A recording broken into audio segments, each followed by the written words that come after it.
আসসালামু আলাইকুম। আশা করি আপনারা ভালো আছেন এবং আপনাদেরকে বিশেষ ধন্যবাদ যে পোস্ট অপারেটিভ যে ডিসকাশন বা কাউন্সিলিং অর্থাৎ অপারেশন পরবর্তী রোগীর যে বিষয়গুলো অপারেশনকালীন আমরা পেয়েছি সেই বিষয়গুলো শোনার জন্য আপনারা অধীর আগ্রহী ছিলেন এবং সেটা এখন শুনবেন। আসলে পিত্তথলি পাথর নিয়ে আমরা প্রায়ই কথা বলি, আপনারা দেখেছেন। আজকেও একটা টেলিভিশন নিউজ 24-এ পিত্তথলির পাথর হলে কি উপসর্গ হবে, তার উপসর্গ কি, তার চিকিৎসা কি, পাথর প্রতিরোধে করণীয় কি, এই বিষয় নিয়ে আমি বিস্তারিত কথা বলেছি। সেখান থেকেও আপনারা জেনে নিতে পারবেন।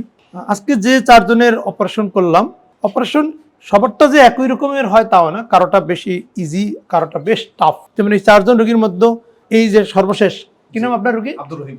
এই অপারেশনটা সবচেয়ে টাফ বা জটিল ছিল। দেখেন, ওনার পিত্তথলিটা সবচেয়ে ছোট, কিন্তু সবচেয়ে জটিল অপারেশন হয়েছে ওনাদের। এর কারণ হলো হয়তো অনেক দিন ধরে ওনার ইনফেকশন ছিল এবং আমরা এমআরসিবি করেও দেখেছি পিত্তথলিটা কন্ট্যাক্ট করে খুব ছোট হয়ে আছে। তাহলে মধ্য কথায় আজকে যে অপারেশন করলাম প্রত্যেকের অপারেশনই এক। সেটা কি? পেট ছিদ্র করে পিত্তথলিটাকে আমরা বের করে নিয়ে আসছি, যেটাকে বলে ল্যাপারোস্কোপিক কোলেসিস্টেক্টমি। এটাই হচ্ছে গোল্ড স্ট্যান্ডার্ড ট্রিটমেন্ট। উপসর্গ কি সেটা আপনারা সবাই জানেন, আপনাদের সকল রোগীর কাছের লোক যেহেতু, আপনারা কি কি সমস্যা ছিল আপনারা সবাই টের পেয়েছেন।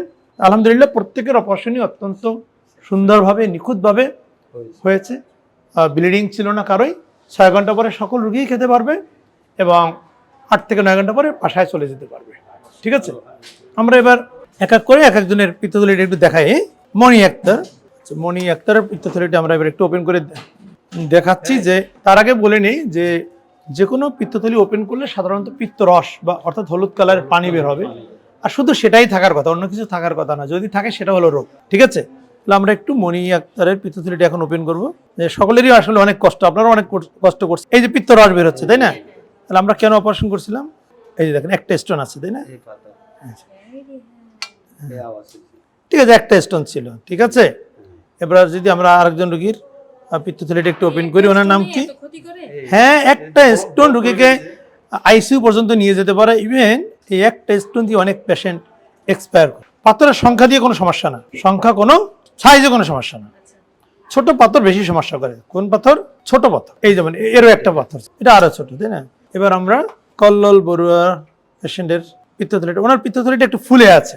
ওনারটা একুট কোলেসিস্টাইটিস ছিল, অর্থাৎ ইনফেকশন ছিল, যে কারণে আগের দুটো পিত্তথলি দেখেন ওয়াল অনেক পাতলা, বাট ওনার ওয়ালটা অনেক মোটা।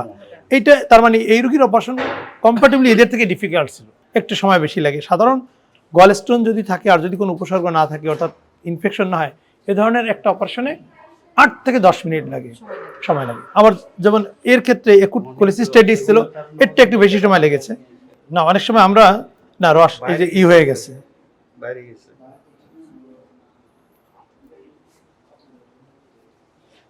অনেক সময় দেখবেন আমরা পিত্তথলি ওপেন করলে অনেক পাথর পাওয়া যায়, আবার অনেক সময় ছোট মাত্র একটা স্টোন থাকে।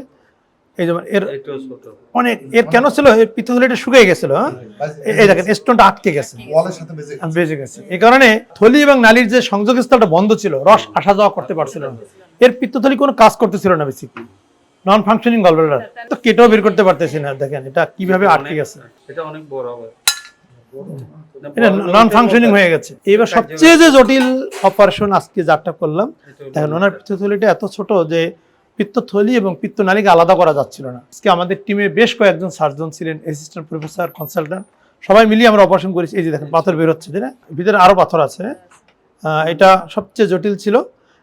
এমআরসিবি তো বলছিল যে কন্ট্রাক্টেড গলব্লাডার, অর্থাৎ গলব্লাডার সংকুচিত হয়ে ছোট হয়ে গেছে।